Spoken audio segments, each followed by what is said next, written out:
Montana Territory, July 1878. The sky was on fire with sunset when Margaret Zeller jumped from the back of the freight wagon and ran.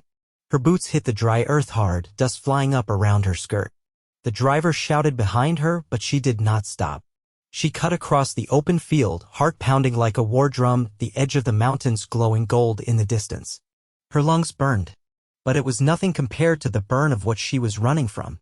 She did not look back. Not toward the wagon. Not toward the man it carried, her would-be husband, twice her age and drunk on power. Her father had signed her over like she was a mule. She had not known he meant it. Not until this morning, when she had been dressed and packed into the wagon like cargo. She ran until her legs gave out and the world blurred. Then she dropped to her knees by a lone cottonwood and wept into her hands. The land was quiet, the kind of quiet that made a person feel small. But it listened. A horse snorted in the distance.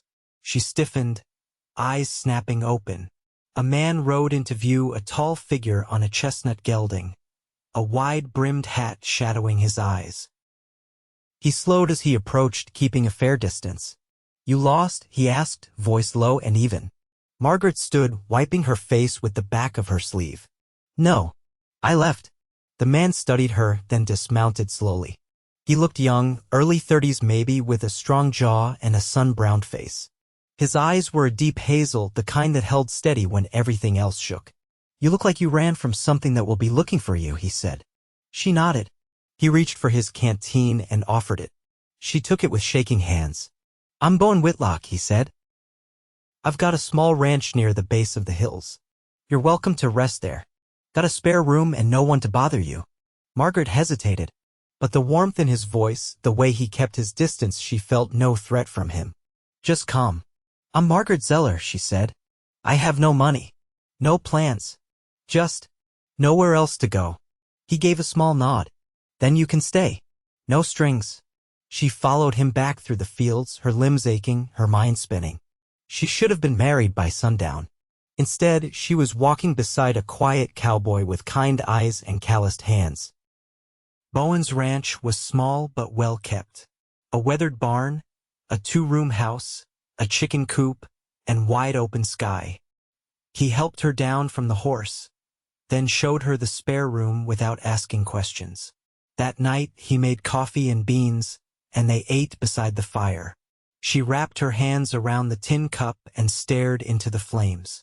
"My father wanted to marry me off to a man named Silas Green," she said finally. "He's older than my father, has land, money, and a mean temper." I said no. "My father said that was not my choice." Bowen said nothing for a while, just took a slow sip from his cup.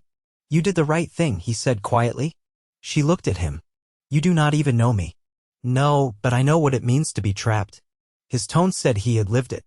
They sat quiet for a while, the fire crackling gently. Then he stood and tipped his hat. "Sleep. You're safe here." The next morning, Margaret woke to the smell of coffee and fresh cornbread. She stepped out into the yard to find Bowen chopping wood, sweat on his brow, shirt sleeves rolled up. "I can help," she said. He looked up, smiled faintly. "You do not have to. I want to." They settled into rhythm quickly. She fed the chickens, hung the laundry, helped cook. He rode the fence lines, worked the cattle, fixed a broken trough. At night, they ate together, talked a little more, laughed once or twice. And slowly, the bruises inside her started to fade.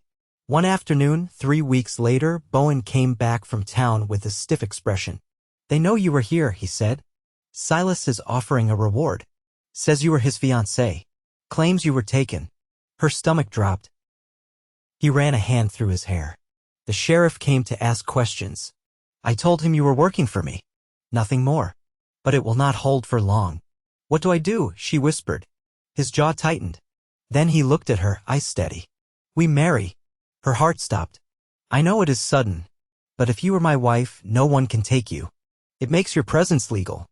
Keeps Silas from laying claim." She stared at him. "You would do that for me?" He looked away, then back. "I would not see you dragged back to a man like that." Her hands trembled. "You do not have to save me. I am not saving you. I am offering you a name and safety. What you do with it is your choice." Silence stretched between them. Then she nodded. Yes. They were married the next morning in the tiny chapel in town. No flowers. No music. Just quiet vows, the sound of the wind outside, and two hands joined. Afterward, they rode back to the ranch. Margaret sat behind him on the horse, arms loosely around his waist. You were kind, she said softly. He did not answer right away. I try to be. At the ranch, he brought her to the front steps, then paused. I will sleep in the barn. Until you say otherwise. She looked up at him. His face was unreadable, but his voice held a gentle edge. You do not have to, she said. He touched the brim of his hat. I know. And he walked toward the barn. That night, she stood at the window, watching the moon rise. Her heart ached with something strange and new. Safety, gratitude, and something warmer than either. She had escaped a prison, and somehow, she was finding her way into something better. The next morning, she made breakfast before the sun was fully up. When Bowen came in from the barn, she handed him a plate. You do not have to wait in the barn anymore, she said, voice steady. His eyes searched hers. You sure? She nodded. I married you for safety, she said. But I think I am starting to want more than that. His gaze softened. Then he nodded once. All right. They ate together at the table, the space between them smaller now. Warmer.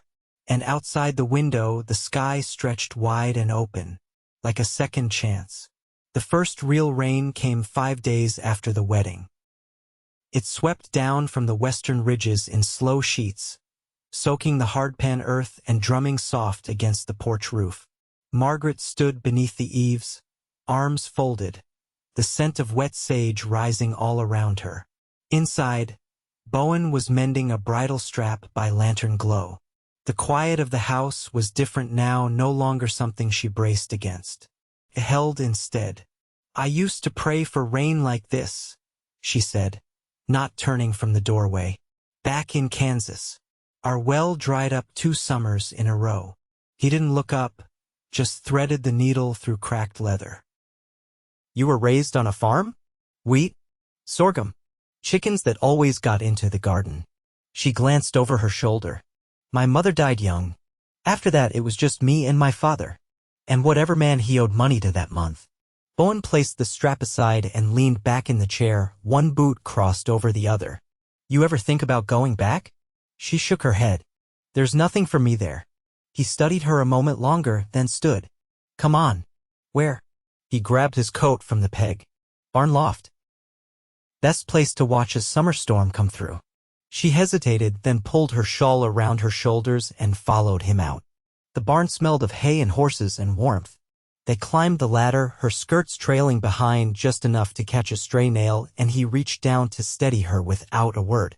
At the top, the loft window gave a wide view of the pasture where the grass moved in waves under the rain. Bowen lay back on the hay, arms folded behind his head. She sat beside him, knees drawn beneath her skirt. Do you ever get lonely out here? She asked. He didn't answer right away. The rain tapped steady on the roof overhead. I did. At first. After my brother passed, I tried selling the place. Couldn't find a buyer who wouldn't gut it. So I stayed. She turned to him. You had a brother? Eli. 2 years older. We built most of this place together before the fever took him. I'm sorry. He nodded once. He would have liked you. She looked down at her hands. I'm not sure I've been very likable these past few weeks. You've been tired. And trying to figure where your feet land now. That's different. She felt the words settle somewhere deep, like warm water soaking into dry soil. Outside, lightning streaked across the sky, followed by a long, low roll of thunder. Bowen shifted to sit beside her, his shoulder brushing hers. Storm'll pass by morning, he said. She nodded. I don't mind the rain. He turned toward her. I meant the other kind. They sat in the hush that followed, listening to wind move through the rafters. She glanced at him, at the quiet strength in how he held himself. Not rigid, but steady, like a fence post sunk deep into the ground. I wasn't sure what I'd find when I ran, she said. But I didn't expect this. Not a soft place to land. He reached down and picked up a bit of hay, twirling it between his fingers. I didn't expect you either. But I'm not sorry for it. She watched the way his hands moved, capable, careful. Then she leaned a little closer and let her head rest against his shoulder. He didn't move, just let her stay there. They remained like that until the clouds began to break and the sky turned the color of pewter. When they climbed down, the air was thick with the smell of damp earth and the chickens had begun to stir again. That night, she lit the oil lamp in the bedroom and turned back the quilt. When Bowen stepped inside to say goodnight, she didn't speak, just reached for his hand. He stepped closer, eyes searching hers. I want you here, she said. Not just to protect me. His fingers tightened gently around hers. You sure? I've never been more certain of anything. He closed the door behind him. The lamp burned low as they lay side by side. No space left between. The hush of the house holding them in. And in the stillness, something finally settled in her chest. Not safety, not just shelter, but belonging. By late August, the hay was nearly in, and the heat had settled low and steady over the valley, the kind that pressed into the skin and made every movement deliberate. Margaret had taken to rising before first light, tying her hair back with a strip of muslin and pulling on Bowen's spare work gloves before stepping out to the yard. There was a quiet satisfaction in splitting kindling or shoveling grain. Her muscles sore in ways that reminded her she was earning her keep. That morning, Bowen was fitting new shoes on a filly too wild for town hands. He crouched low, murmuring soft to the horse's flank, and Margaret passed him a rasp without needing to be asked. You speak to her like you expect her to listen. She does, he said, tightening the cinch. Just not in words. Margaret leaned on the stall rail. Is that how you think of people too? He stood, wiping sweat from his brow with his sleeve. Some folks listen better when you don't fill the air. She watched the way he moved, sure and quiet, and thought again how different he was from every man she'd known before. Not just because he was gentle, but because he didn't seem to need to prove it. Later, while Bowen rode out to check a neighbor's cattle fence, Margaret walked the ridge north of the property where a row of cottonwoods lined the dry creek bed. She brought a sketchbook she'd found in an old trunk beneath the bed frame, half filled with faded pencil drawings of horses and mountain ridges, signed only with E. Whitlock. She sat beneath the largest tree and turned past the worn pages to a blank one of her own. Her hand moved slow at first, then steadier. She drew the line of the horizon, the break in the hills where the sun always dropped and the barn roof nestled below it. She stayed there until the light shifted and the breeze hinted at rain coming again. On her way back, she passed a boy riding hard up the trail. He pulled up short when he saw her, dust rising from his horse's hooves. You Bowen's wife? He asked, eyes wide. I am. He pushed his hat back. My pa sent me. There's trouble at the Dawson place. Bowen's there. Her stomach pulled tight. What kind of trouble? The boy shook his head. Didn't say. Just that he might need help. She didn't wait. She turned and marched to the barn. She'd never saddled a horse on her own before, but her hands remembered what she'd watched. She cinched the girth, checked the bit, mounted clumsily, and rode out as the sky deepened to slate. The Dawson homestead sat in a hollow, its outbuildings scattered like dice. When Margaret arrived, she spotted Bowen near the corral, his shirt torn at the shoulder, a smear of blood along his jaw. A man she didn't know stood opposite him, rifle slung low and a mean tilt to his mouth. She dismounted and stepped between them before she had time to think better of it. What's going on? Bowen's eyes flicked to her, then back to the man. This is Dawson's cousin. Claimed the land was promised to him. Tried to run the stock off. The man spat in the dirt. This ain't your business, lady. It is now, she said. That man's my husband. Bowen blinked once, then straightened. She kept her voice calm. You want to fight over a quarter section of rocky pasture, take it to the sheriff. But you raise that rifle again and you'll answer for it. The man hesitated, then cursed and stalked off toward his horse. Margaret didn't move until he was out of sight. Bowen exhaled slow. You shouldn't have come. She looked at his torn shirt. You're bleeding. He glanced down. It's nothing. She stepped closer. You nearly got shot over someone else's fence line. wasn't going to let the man drive off their herd. She reached up and wiped the blood from his cheek with the edge of her sleeve. He stood still as stone. Her hand lingered. "I didn't ride here because I was afraid," she said.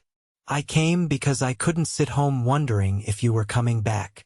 His voice was quieter than she'd ever heard it. "You were never meant to worry over me. I married you to be safe. But I'm not just your house guest. I'm your wife." He looked at her like he was seeing her new. They rode home together in silence, the sky darkening behind them. When they reached the porch, she helped him strip off the ruined shirt. She dabbed the scrape at his ribs with clean water, her fingers careful. "You've got a good heart," she said. He met her eyes. "So do you." She stepped back, breath hitching. "I don't want the way we started to be where we stay." He nodded. "Neither do I." She reached for his hand. "Then let's build something real." His fingers closed around hers, firm and warm. They stood there, hand in hand, as the first drops of rain began to fall again. This time, they didn't go inside.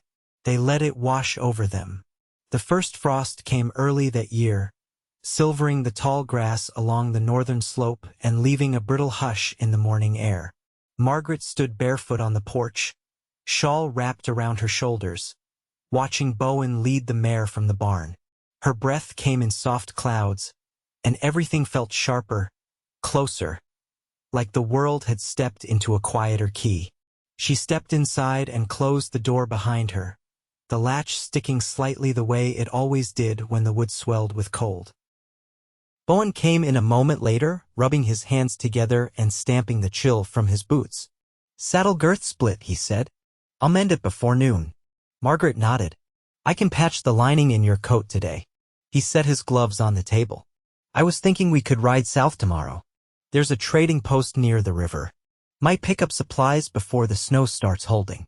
She glanced at him. "You want company?" He looked at her from under his hat brim. "I want you to see more of the land, not just the fence line and the barn roof." She smiled, quiet and sure. "Then I'll come." They left before dawn the next morning, each on their own horse, wrapped against the cold. The trail curled through a narrow valley where the rocks turned redder, the air holding the sharp scent of juniper and ash. Margaret kept pace beside him, her scarf tucked beneath her collar, her fingers steady on the reins. At the trading post, Bowen tied the horses while she stepped inside.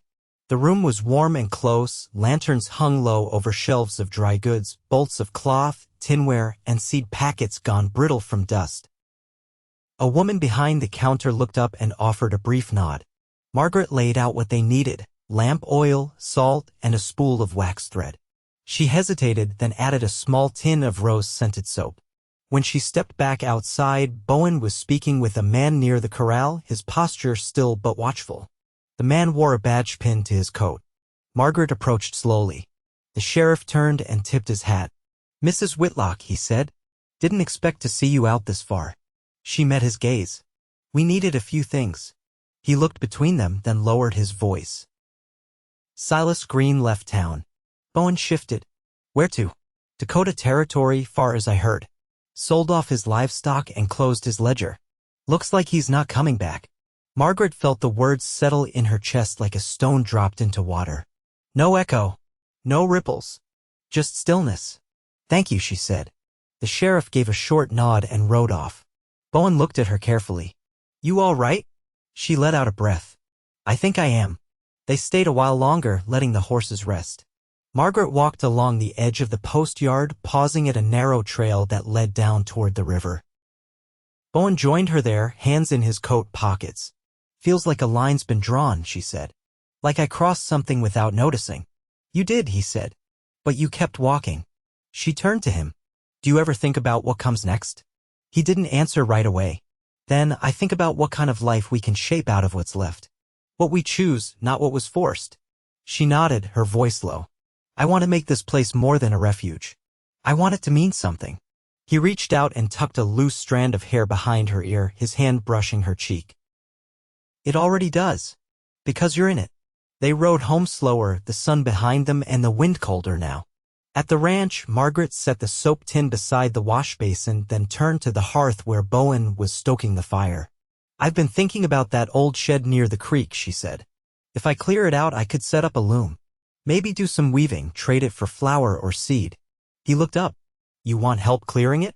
No, she said. I want to do it myself. He smiled. Then I'll stay out of your way. That night, as the fire burned low and the wind picked up outside, they sat close on the edge of the bed, his hand on her knee, hers resting lightly over his. I never expected a life like this, she said. He leaned in, his forehead brushing hers. Neither did I. But I'm grateful for it. Every piece of it. She met his eyes. Even the hard parts? Especially those, he said. They brought you here. She kissed him then, slow and certain, and he pulled her close, not in haste, but in deep understanding. Outside, the frost thickened, the first sign of the long winter ahead. But inside, the house was warm, and the space between them was no longer a question. It was home. The first snow held off until mid-November, and when it came, it fell silent and steady, covering the fields and the sloped roof of the barn in a clean hush. Margaret stood at the window, her hands damp from kneading dough, watching Bowen split logs near the shed she'd cleared weeks earlier. The loom inside was nearly finished, carved from pine, sanded smooth, and fitted with worn iron pegs Bowen had found buried beneath old tack in the barn. She'd started weaving small lengths of cloth, nothing fancy yet, but strong and tight. Already, the neighbor's wife had asked if she might trade for a length come spring. Margaret hadn't answered then. She'd needed to finish something first, to prove to herself that she wasn't just passing through this life she'd chosen, but shaping it with her own hands. The door creaked as Bowen stepped in, brushing snow from his coat. His cheeks were red, his shoulders dusted with flakes. River's freezing over, he said. Trow'll be harder to catch soon. I put a pot on, Margaret said, brushing flour from her fingers. You'll want something hot before you go back out. He hung his coat by the stove and sat at the table, stretching his legs out slow. You planning to trade cloth come spring? He asked, voice low. She paused before answering. I think so. I want to earn something of my own. Not because I need to, but because it feels right. He nodded, then looked at her with something quiet in his eyes. You've made this place better. She moved to the stove, lifted the lid from the pot. It's not just mine to make better. He didn't speak again until she set the bowl in front of him. He ate slow, thoughtful. When my brother died, he said, I didn't know how to fill the days. I got up, worked, slept, but there was no reason in it. He looked at her. Then you came. And it wasn't just about the land anymore. Margaret sat down. You've given me more than safety. I want to give you permanence, he said. Not just shelter or space to do your work. A place you never have to leave. Her heart stirred at that. You already have. I just needed time to see it. He reached across the table and took her hand. His fingers were rough with calluses, warm from the meal. She held on. That night, they pulled the quilt up and lay in the dark, the fire crackling low. She rested her head on his chest, listening to the steady rhythm of his breathing. I'm not afraid anymore, she said. He kissed the top of her head. Neither am I. By the time the snow reached knee-high, they'd settled into a rhythm that felt like it had always been there. Margaret spent hours at the loom, thread sliding through her fingers, the hush of the house broken only by the tread of Bowen's boots or the low notes of his voice when he read aloud from old books in the evenings.